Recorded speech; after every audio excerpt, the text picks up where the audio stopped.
Assalamualaikum warahmatullahi wabarakatuh. Kali ini kita akan pelajari materi mengenai pengertian dan jenis-jenis data. Pengertian data. Di dalam statistik, kita akan selalu berhubungan dengan data. Data adalah fakta yang dapat dipercaya kebenarannya. Fakta tersebut bisa berupa angka, gambar, manusia, binatang, karakteristik, sifat, golongan, pendapat, atau persepsi, gejala, maupun peristiwa, dan lain-lain. Data adalah bentuk jamak dari datum, sehingga kumpulan datum-datum disebut dengan data. Klasifikasi data. Menurut tingkat pengolahannya, data dibedakan menjadi raw data, array data, grup data, ungroup data.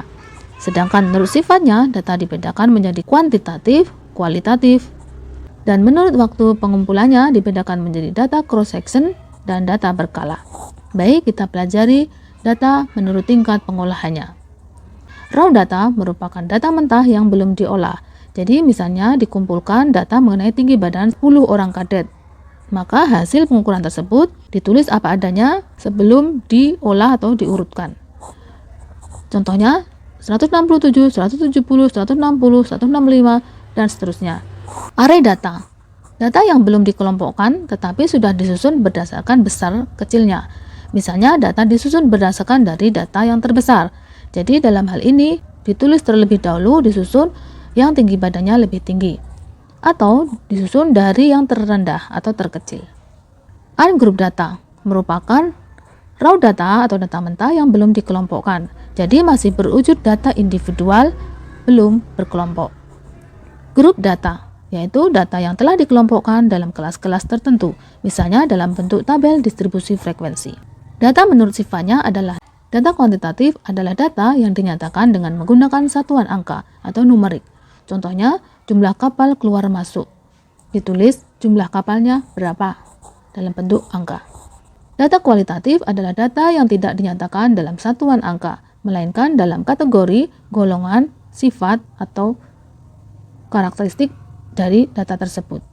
Contohnya, persepsi penumpang kapal terhadap pelayanan jasa di kapal penyeberangan. Maka penumpang tersebut akan menyatakan puas, tidak puas, dan seterusnya. Jadi pendapat yang menyatakan puas, tidak puas tersebut merupakan data kualitatif. Data menurut waktu pengumpulannya, yaitu data cross-section merupakan data yang dikumpulkan pada suatu waktu tertentu yang bisa menggambarkan keadaan atau kegiatan waktu tertentu saja.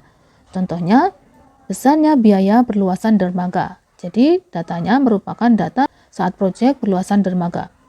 Atau misalnya, contoh, besarnya lonjakan arus mudik melalui laut. Jadi, merupakan data yang diperoleh saat tertentu saja pada saat arus mudik. Data berkala, yaitu data yang dikumpulkan dari waktu ke waktu untuk memberikan gambaran tentang perkembangan suatu kegiatan dari waktu ke waktu. Contohnya, kunjungan kapal di pelabuhan dari tahun 2010 sampai dengan 2017. Jadi, data mengenai kunjungan kapal dari waktu ke waktu tersebut merupakan data berkala. Data menurut sumbernya dibedakan menjadi data intern dan data ekstern. Data intern adalah data yang diperoleh dalam lingkungan sendiri. Contohnya data pribadi, data intern dari suatu perusahaan. Kemudian data mengenai biaya produksi, dan seterusnya. Data ekstern adalah data yang diperoleh dari pihak atau sumber lain. Dibedakan menjadi dua, ekstern primer dan sekunder. Data ekstern primer merupakan data pihak lain yang langsung dikumpulkan oleh pengumpul data atau peneliti itu sendiri secara langsung. Contohnya, seorang peneliti mencatat frekuensi penggunaan alat bongkar muat di suatu perusahaan bongkar muat. Data ekstern sekunder yaitu data dari pihak lain yang dikumpulkan melalui suatu perantara lagi. Data ekstern sekunder diambil atau digunakan sebagian atau seluruh data dari sekumpulan data yang telah dicatat atau dilaporkan oleh badan atau pihak lain. Contohnya, seorang peneliti menggunakan data dari BPS atau Badan Pusat Statistik. Data menurut bentuk angkanya dibedakan menjadi data diskrit dan data kontinum. Data diskrit merupakan data kuantitatif yang diperoleh dari hasil menghitung atau membilang. Data diskrit juga disebut dengan data nominal. Contohnya, dalam satu kelas dihitung jumlah taruna. Misalnya ada 30 orang taruna dan 10 orang taruni. Angka 30 dan 10 tersebut merupakan data diskrit. Data kontinum merupakan data kuantitatif yang diperoleh dari hasil mengukur. Misalnya, dari 30 taruna tersebut diukur tinggi badannya, suhu badannya. Angka yang dihasilkan dari mengukur tersebut disebut dengan data kontinum. Data menurut skala pengukuran. Data nominal. Skala nominal merupakan skala data di mana angka yang dicantumkan hanya untuk mengklasifikasikan saja, misalnya jenis kelamin. Variabel atau data yang dapat berubah-ubah nilainya, yang datanya adalah berskala nominal, disebut dengan variabel nominal. Skala nominal mempunyai beberapa klasifikasi dan antara klasifikasi setara tidak dapat diketahui tingkat perbedaannya. Contoh, pengolahan data jenis kelamin. Pria diberi kode 1, perempuan diberi kode 2. Dari contoh tersebut, kita tidak bisa menyatakan bahwa pria lebih rendah dari perempuan dan begitu pula sebaliknya.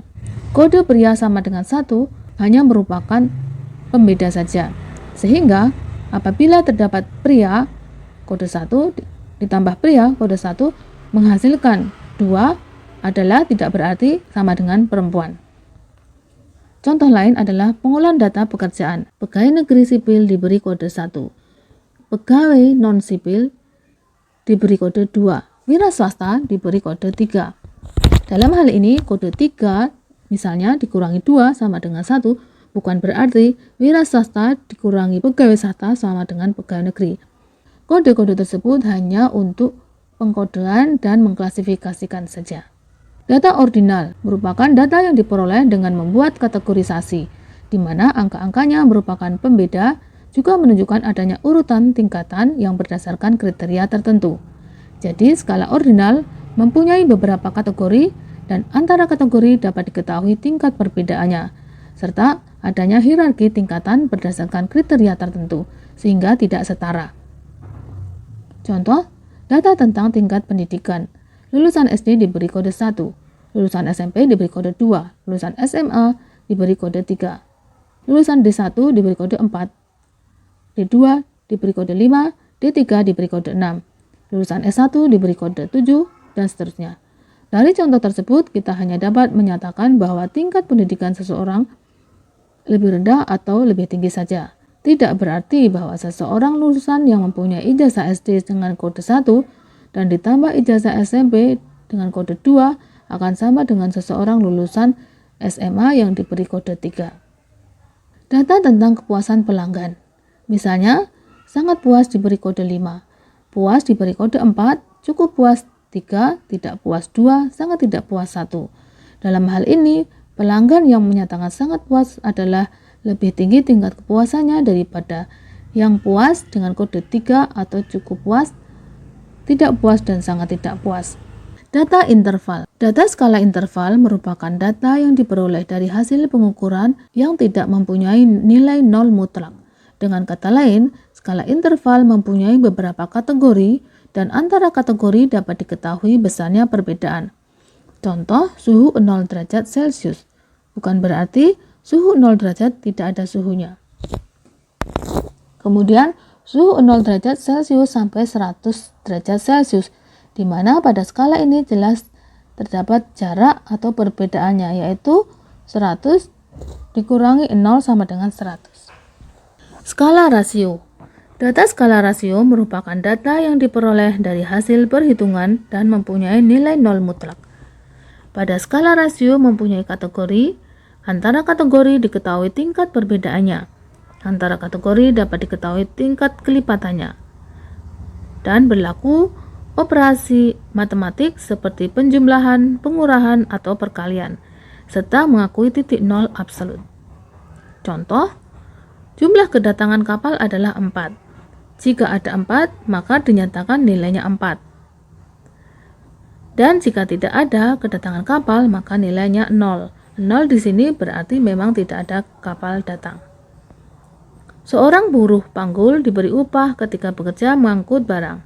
Jika tidak bekerja, tidak mendapatkan upah, atau upahnya sama dengan 0. Di sini berarti mempunyai nilai 0 mutlak. Demikian, semoga bermanfaat. Wassalamualaikum warahmatullahi wabarakatuh.